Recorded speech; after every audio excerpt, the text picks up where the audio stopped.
திருச்சி மாவட்டம் திருவெரும்பூர் பகுதியில் திமுகவின் சார்பாக இஃப்தார் நோன்பு திறக்கும் நிகழ்வு நடைபெற்றது. இந்த விழாவில் அமைச்சர் அன்பில் மகேஷ், ஜமாஅத்துல் உலமா சபை தலைவர்கள் உள்ளிட்ட பலரும் கலந்து கொண்டனர். விழாவில் பேசிய அன்பில் மகேஷ், இசைமுரசு நாகூர் ஹனிபாவின் இறைவனிடம் கையேந்துங்கள் என்னும் பாடலை பாடி இஸ்லாமிய மக்களுக்கு தன் வாழ்த்துக்களை தெரிவித்துக் கொண்டார். இறைவனிடம் கையேந்துங்கள், அவர் இல்லை என்று சொன்னதில்லை. பொறுமையுடன் கேட்டு பாருங்கள், அவர் பொக்கிஷத்தை மூடுவதில்லை. இந்த குரல் தான் அழைக்கின்றார் அழைக்கின்றார் அழைக்கின்றார் அண்ணா. இந்த குரல் தான் எங்களுக்கும் பாடுச்சு.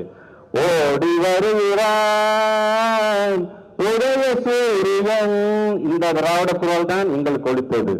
கள்ளக்குடி கொண்ட கருணாநிதி வாழ்கவே, மக்கள் உள்ளம் குடிகொண்ட உண்மை தலைவர் வாழ்கவே என்கின்ற திராவிட குரலும் எங்களுக்காக ஒழித்த குரல் தான் என்பதற்காக இதை நான் சொல்கின்றேன்.